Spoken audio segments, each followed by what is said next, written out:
반갑습니다. 모두다 행정사 송범석 대표입니다. 오늘은 실제 면허구제 사례를 소개해드리는 시간입니다. 이번에 어떤 분이 구제되었는지 살펴보도록 하겠습니다. 이분은 경기도 파주에 거주 중이시고 59년생 여성분이셨습니다. 작년 연말에 음주운전으로 약 1km 정도 이동하다가 맞은편 차량과 사고가 났고 음주 측정을 했는데 면허 취소 수치가 나와 적발됐습니다. 사고가 있는 사건이죠.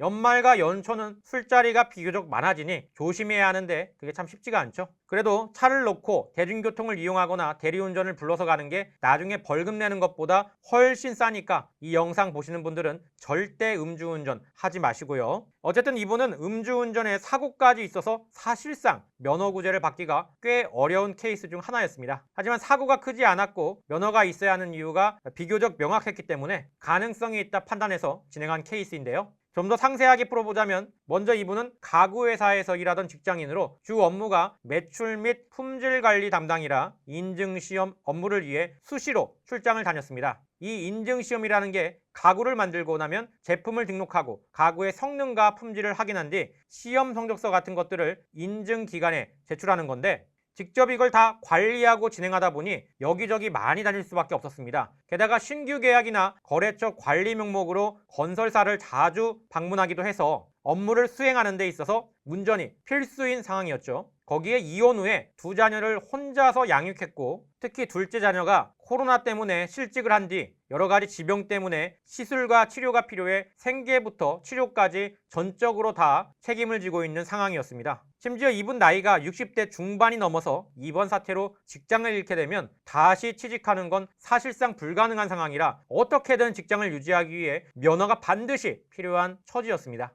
이번 케이스도 순탄치 않을 거라는 예감은 있었지만 어쨌든 모든 걸 종합적으로 고려해 진단하니 구제 가능성이 어느 정도 있다고 판단했고 면허구제를 받을 수 있게 최선을 다해 도와드렸죠. 결과는 여러분도 잘 알다시피 면허구제를 받았습니다. 제가 상담을 하다 보면 많은 분들이 면허구제를 바라면서도 나이가 많아서, 사고가 있어서, 농도가 높아서, 재산이 많아서 등등 면허구제가 안 된다는 근거 없는 말들만 믿고 저에게 와서 진짜 가능한 건 맞습니까? 라고 묻습니다. 그러면 저는 됩니다. 사례도 있고 가능성도 있습니다. 이렇게 답변을 드리는데 이걸 거짓말 또는 과장으로 생각하고 자꾸 의심하시더라고요. 그 마음이 이해가 안 되는 건 아니지만 최소한 나에게 뭐가 중요한지 생각해보면 그걸 도와줄 수 있는 사람이 있고 계획과 전략이 확실하고 실제 사례도 눈으로 보여준다면 믿고 함께하는 게 훨씬 나은 결과를 이뤄낼 수 있지 않나 싶습니다. 판단은 여러분의 몫입니다. 지금까지 대한민국에서 면허구제 업무를 가장 많이 진행해본 송범석 행정사였습니다. 감사합니다.